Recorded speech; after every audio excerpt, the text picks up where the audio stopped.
Representatives from over 40 countries and international organizations have attended a two-day meeting hosted by Saudi Arabia on the conflict in Ukraine. In a short statement released after the meeting, Saudi Arabia said the participants agreed on the importance of continuing international consultations and exchanging opinions in order to build a common ground that will pave the way for peace. The meeting has been seen as the latest effort by Ukraine to seek international support for a 10-point peace formula it laid out late last year. Now, China sent Li Hui, its special representative on Eurasian affairs, to participate in the meeting, indicating, according to China's Ministry of Foreign Affairs, its readiness to help facilitate a political resolution to the crisis. So why has Saudi Arabia hosted this meeting? Who were the attendees and what have been accomplished? Welcome to this special edition of The Point with me, Liu Xin, coming to you live from Beijing. I'm pleased to be joined in the studio here in the Chinese capital by Victor Gao, Chair Professor at Soochow University. From Washington, D.C., Joseph Williams, former Senior Editor at the U.S. News and World Report. And from Riyadh, Saudi Arabia, Salman Al-Ansari, a geopolitical affairs researcher. Gentlemen, welcome to The Point. First of all, Victor, let me go to you. Whose meeting exactly has this been? Who is behind the wheels driving this meeting? First of all, I think we need to give credit to Saudi Arabia for hosting this very important international meeting about the future of Ukraine. And the fact that Ukraine itself attends and China also attends means that this meeting is of great importance. And the momentum is there to pave the way for eventual peace and ending the war in Ukraine through diplomacy. Now, the fact that Russia is not there is also a very significant thing, and Russia these days is calling for continuation of the war to achieve its goal in Ukraine by crushing the Ukrainian government. Therefore, I think this meeting hosted by Saudi Arabia becomes especially important in laying the groundwork for eventual negotiation. And it is real time to end the war in peace and in negotiation and in diplomacy. Therefore, I think the fact that Saudi Arabia is doing the hosting and the fact that Saudi Arabia is so important as a Muslim country, Arab country, the spiritual leader of the Islam world, for example, and one of the very important country in the APEC framework, and also a very good friend of Russia. And APEC Plus is becoming more and more important, not only for all the APEC countries, but also for major oil-producing country like Russia, means that Saudi Arabia can really exercise a lot of influence. But was it Ukraine's initiative? Was this meeting Ukraine's initiative? In the words of the United States, who's behind the driving seat? I personally don't think it is all the way up to Ukraine to drive this international conference. Why? Because Ukraine's demand is very clear. They want to reclaim all land, they want to join NATO, and they want to become, for example, very much alienated against Russia. But whether that will lead to peace is doubtful. And I don't think Saudi Arabia will follow the script completely out of Kyiv, because it will use its own wisdom, its own impact and international influence to pave the way for the eventual peaceful resolution of the conflict. And that conflict will eventually need to bring both Ukraine and whichever countries behind it and Russia onto the table. Okay, Mr. Al-Ansari, your perspective on the same question. I mean, Saudi Arabia clearly hosted the meeting, sent out the invitation, facilitated the exchange of opinions. But was this Ukraine's initiative? Was this Russia's initiative? Obviously not. Was this the United States initiative? Was it Saudi Arabian initiative? And also, it was close to the media. What can we tell about that? Yeah, thank you so much for having me, and hi to your honorable guests and to all the viewers of CGTN. I believe it's actually a Saudi initiative because from day one, from the very start of the crisis, the Kingdom of Saudi Arabia and specifically the Crown Prince Mohammed bin Salman has voiced his concerns with regards to this conflict and also offered his mediation role. And I think when it comes to this summit, the Jeddah summit, I think the world has made a mistake when it dealt with the Ukrainian crisis from a political standpoint. The world kept relying on traditional politicians and diplomats, and the basis of this crisis is security. So security always comes before politics. And you know the expression, the cart before the horse, the cart before the horse. And Saudi Arabia has put the horse before the cart by having the top security advisors of 42 countries to discuss this conflict and to find a solution for it. So there was, and also there was a precedence of that in 1979 between Egypt and Israel. The heads of states gathered in Camp David and then later signed a peace treaty in Washington, D.C. after many rounds of talks between the top security officials of both countries. Definitely there are differences in these two conflicts, because this conflict, the Ukrainian one, is very internationalized and with multidimensional complexities. But one of the things I actually liked about this summit is that it didn't have a public statement afterwards. Why do I say that? Because we'll get to that in just a moment. Mr. Ansari. Yeah. Let me get to our guest in the United States, Mr. Williams. Hope you can hear me now. Yeah, what is your take? Because we have seen indications that this meeting was called for by Ukraine but hosted by Saudi Arabia. And also the reason why I keep asking this question is because it seems, at least before the meeting started or while it was going on, all the international mainstream media, I mean, we're talking about a 10-point peace formula, which is Ukraine's version. So it would be, it sounds a bit odd for me if it is a Saudi Arabia initiative, but it want to discuss, you know, a peace formula that's the Ukraine version.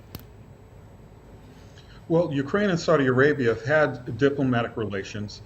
Saudi Arabia has seen that it's in its best interest to try to mediate an end to this war and try to broker it without Russia at the table. I think the big takeaway here is that there are a lot of players with a lot of different agendas. Everybody who was at the meeting representing different regions of the globe all have their own interest as to why the war should come to an end and as to why they should be influential in making that discussion. I mean, if you look at the country from the global south, Africa and so forth, they want the Ukrainian grain because they're fearing that there's going to be starvation. Saudi Arabia, they were basically at the driver's wheel at the behest of Ukraine because they are influential with Russia. They're also influential with the global south. And I think most notably, China and the US were at the table, mainly because they have their own geopolitical conflicts going on, and it's in their best interest to work together to try to bring an end to the war. I know that China has kind of soured because they believe that Russia had sold them a bill of goods in that it was going to be a quick war with a quick resolution and a quick victory. It's been anything but. It's been long, bloodied, and drawn out. So basically you have a bunch of countries, 4 different regions of the globe. Everyone's arriving with their own agenda, and the Saudis were behind the wheel because it's in their interest to look like they're brokering the peace to try to get more influence on the global stage. I'm sorry to interrupt, but anybody who can answer this question, if it is Saudi Arabia who's hosting, who's taking this initiative, why was Russia not invited to the table? Anybody? Well, I think Russia... Yeah, go ahead, Mr. Ansari. Yeah. With regards to the sorry, there was Mr. Williams who wanted to chip in here. Okay, go ahead, William. I yield the floor. Okay. Oh, anyway, I think Russia wasn't invited, because there could be a frank discussion, because you've got a lot of different agendas at work. And I think in order to get China to the table, you had to keep Russia out in order to allow some frank discussions behind closed doors about what really needs to happen. I also think it was very important for Ukraine to not have Russia there because it wants to present its side of the story and bolster as much support as it can from the conflicted global south in order to make its agenda at the top of the peace deal. All right, Mr. Ansari.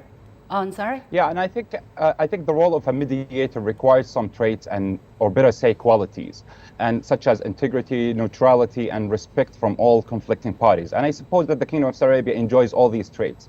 And it's true that Russia was not present in the summit, but the Russians have voiced their opinion about it positively, which is a great thing. And I think the Crown Prince Mohammed bin Salman is clearly so eager to engage in helping the world to resolve this war. I suppose the Saudis will actually take some firm stances with both Ukraine and Russia and most probably in closed rooms style, to push both countries to take some measures and compromises, and perhaps painful compromises. Wow. And the Saudis will, I suppose that they will be tough with their partners, because it's going to be for their sake. And I remember a saying actually of Prophet Muhammad. He said, peace be upon him, he said, making peace justly between two parties is an act of charity. And I think the Saudis actually want to activate their role as a mediator between these two nations, because it's very important for global security. It was not obvious to me. Victor, your take? Well, first of all, I think we need to very much appreciate the wisdom and courage and vision of Saudi Arabia. And I don't think this Jeddah summit or Jeddah meeting will be turned into an anti-Russia global alliance, because that's not in Saudi Arabia's interest at all. And that will not help peacefully solve the conflict or the war in Ukraine to start with.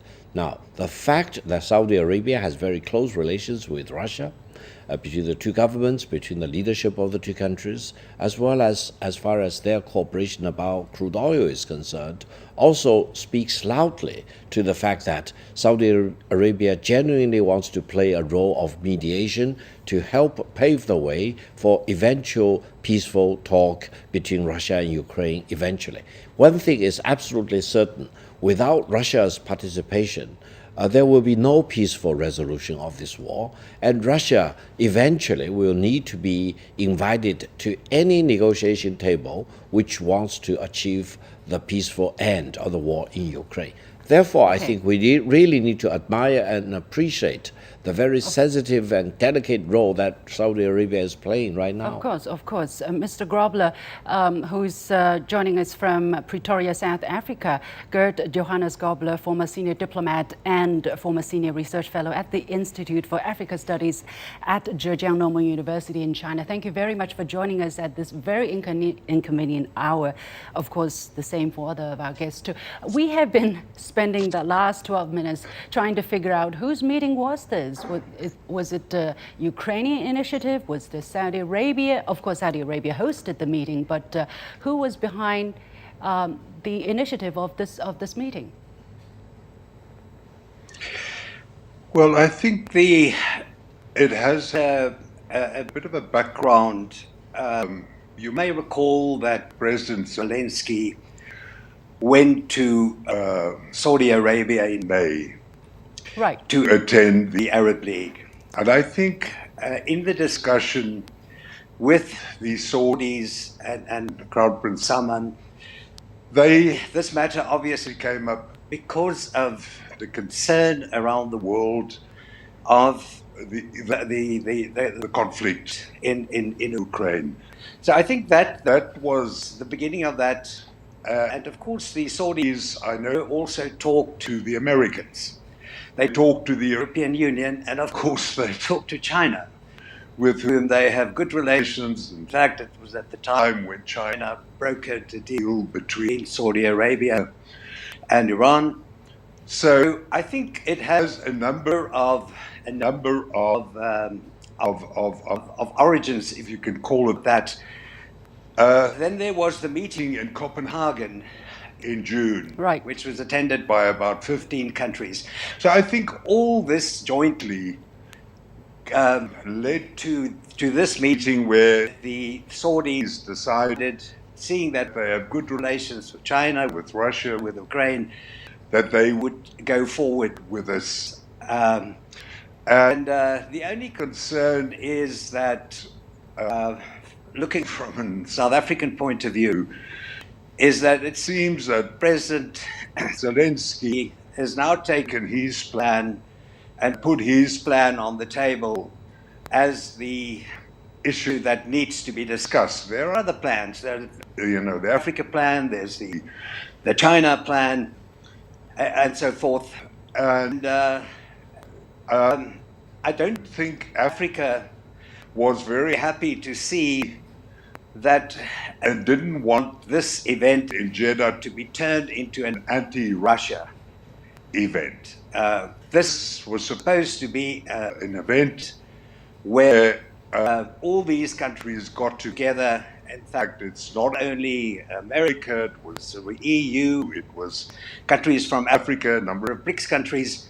So that's a step in the right direction. But I think as we go forward, looking at the outcome of this Jeddah meeting, there will have to be a lot of discussion and thinking on how to more effectively take this process, this peace process forward. Yeah, thank you, Mr. Grobler. So basically, there is a three-step approach that's been shaped or envisioned, let's say, by Ukraine as to how the 10-point proposal that I mentioned can be put into realization. First of all is to call on the envoys of different countries in Kiev to talk to them, and then to have the national security advisors and top security officials meeting with Kiev, and then finally a global summit, peace summit, so-called, before the end of this year.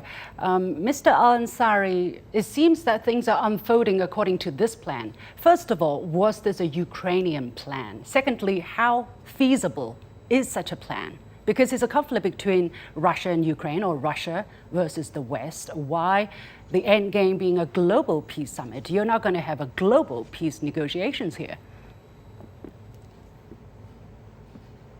Yeah, I think going back to the idea of like, it's the plan of Zelensky or it's the plan of Saudi Arabia, or I don't think, I think we are simplifying the matter here. Why I'm saying so?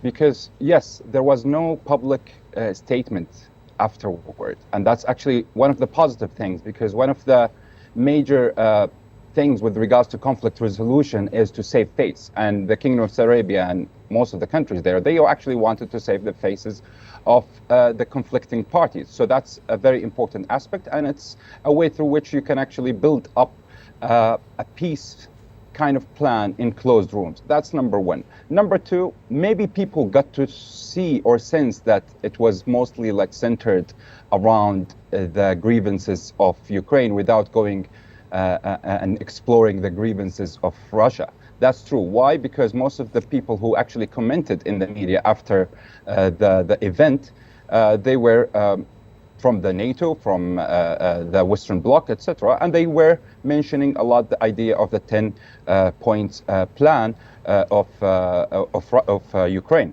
Does that mean the countries that were there were all in agreement? Not at all. Actually, there were a lot of reports that were talking about like how there were a lot of disagreements, but in good faith, they were discussing things in good faith, which is a good step. So we should not be putting that. No, I'm not talking about. Yeah, I don't think. I think my question really is that the right direction to go?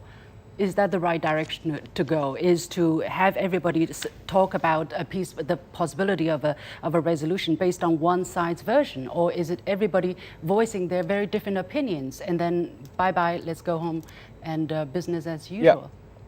Yeah, I think it was not possible at that point to have Russia in the very beginning. Definitely it would be better if we can have all the conflicting parties in the same place. The Russians have actually told the media that they are going to discuss with the BRICS countries that were attending, the South Africa, China, and Brazil, like all the outcomes and things that are related to this peace. Sometimes when you want to make peace, you need to have a specific party to speak with them and to discuss every single detail about their demands, and then go to the other party, and then you can actually follow up with a comprehensive peace kind of summit.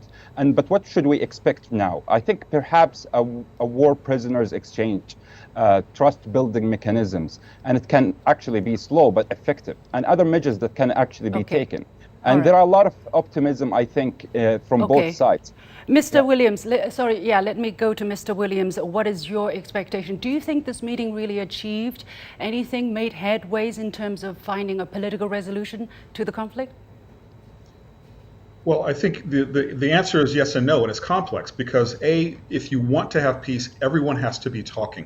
So the mere fact that you had partners that had conflict at the table, Russia, the United States and China, I think that's a very positive step. Russia was not there. The fact is that, well, no, I misspoke. I meant China and the U.S., who have their own diplomatic issues with one another, to have them sit down across the table. But exactly is the problem. Russia is not there, being one of the warring sides. Right, and I think that that's a sign that people are trying to find some resolution that would end the peace. Russia has made itself very known. It's made its position very well known. But I think that anytime you have parties that are talking, I think it's a good thing. Now, is it going to achieve something? We don't know. I mean, in the short term, probably not. In the longer term, at least some dialogue channels have been opened up. All the cards are on the table. And then they can go to other places and talk more with Russia about what they need in order to stop the war. Okay, Victor, I guess your opinion is that talking is good, that people should continue talking. What is your take? Well, first of all, what has been achieved specifically? Well, first of all, the Jeddah meeting is a very important step in the right direction. Is it? It is a necessary but not sufficient means, but it really flares up the very importance of talks leading towards peaceful ending of the war. Now, whether Russia personally participated in this Jeddah meeting or not, it's not the most important thing. As far as Russia is concerned, the 10-point proposal put forward by Ukraine is a dead end, because Russia will never accept all these points as proposed by Ukraine. But that's not the end of the whole process, because when you hit the brick wall, that's the beginning of new thinking, and countries need to regroup and initiate their own process, which will eventually lead to more common ground to be identified. Okay. So I think it's a positive step, but it's not sufficient to achieve peace. Mr. Grobler, the question is very simple. My question is very simple. Is it in the right direction? Well, to talk is always better to make war. I think Churchill said, rather war than war. I think this was a first step, and I repeat, the first step to move towards a negotiated settlement, which I think the whole world wants to see. But I want to repeat what I said, and I agree with the previous commentator that maybe it wasn't, it wasn't possible to bring Russia to the table now, but you have to bring Russia to the table. Absolutely, because if you look at Zelensky's plan, and you look at what Russia is saying, and also what is contained in the Japanese and the Chinese plan, and what's contained in the Africa plan, it talks about the need to have a dialogue. It needs to have a fair and a balanced dialogue. Now, in order to reach an agreement and a negotiated settlement, you have to talk to the Russians about their concerns on security. Right. They'll have to look at a new European security architecture. That's one of the most vital things in the way forward. You will have to talk to them about their concerns about the Russians in Donbass. Mr. Grobler, in the Crimea. Sorry to interrupt. Is there any mention of Russia's security concern in the Ukraine plan? Not really. I think the two key issues in taking forward this peace process is the issue that President Zelensky is saying they want the immediate restoration of Ukraine's territorial integrity and their land, which means they want the Donbass, they want Crimea. Now, that is probably one of the most critical issues, and Russia's views on this must be sought. What happened to the people in the Donbass before 18 months ago, when Russia moved into Ukraine? Those things must all be discussed. The security concerns of Russia needs to be discussed. And that I come back to what is absolutely essential, and a lot of people, including President Macron have alluded to that. There needs to be a new security architecture which takes into consideration the legitimate concerns of everyone. Okay. Time very limited. I want to mention China's role here. As I said in the beginning, China sent a special envoy on Eurasian affairs, Mr. Li Hui, to the meeting. Victor, why did China consider to attend? Because in Copenhagen, the previous round of similar meetings, China didn't attend. Why China attended this time? And does China's attendance was considered reportedly a super breakthrough by the Ukrainian side? Do you think China's appearance really means that China is endorsing anything? First of all, the Jeddah meeting and the Copenhagen meeting are fundamentally different. I think the Copenhagen meeting is more or less anti-Russia in its nature. The Jeddah meeting is really trying its best to pave the way for an eventual, objective, realistic, peaceful resolution. It is not sufficient to achieve that goal yet, but China's view is very clear. China supports any genuine effort leading towards peaceful resolution of the war in Ukraine. And China doesn't say that my proposal is the best. My proposal, the Chinese proposal, is the perfect.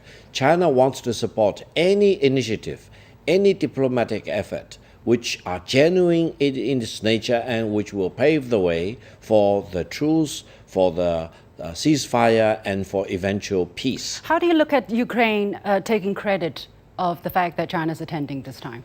It is great. It is very positive that Ukraine is appreciative of China's participation in this Jeddah meeting. I think Ukraine is very eager to bring China along, and they want to have more Chinese support for the Ukrainian position. On the other hand, China is very realistic, very pragmatic. China believes no peace can be achieved unless consideration will be given to the legitimate considerations of both sides about the pros and cons of the situation, especially about what we call the eastern expansion of NATO. Mr. Williams, quickly on the role of the United States. Jake Sullivan, U.S. National Security Advisor, is at the meeting. He has been visiting Jeddah, visiting Saudi Arabia in the past few months, very intensively. What is the role the United States is playing here? The 10-point peace proposal, honestly speaking, has been interpreted not as Ukraine's proposal, but U.S. and Western Europe's formula for what's going to happen. And commentators are saying it's simply no-go for Russia. Well, I think the U.S.'s role is to support Ukraine and try to bring the West along.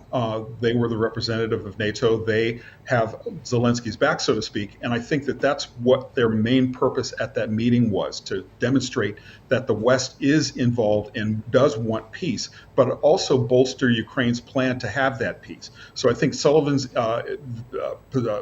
presence there was very influential. I think it will go a long way towards getting things resolved. But again, you do need Russia at the table before anything can be completely settled. But they're doing they're saying one thing but doing the other, because the peace formula that Ukraine is tabling on behalf of the West is definitely a no-go for Russia. I don't understand that. But anyway, we have to leave it there. Many thanks to my guests, Victor Gao, Joseph Williams, Gert, Johannes, Grobler, and Salman Al-Ansari, joining us from different parts of the world. Thank you very much for being with us.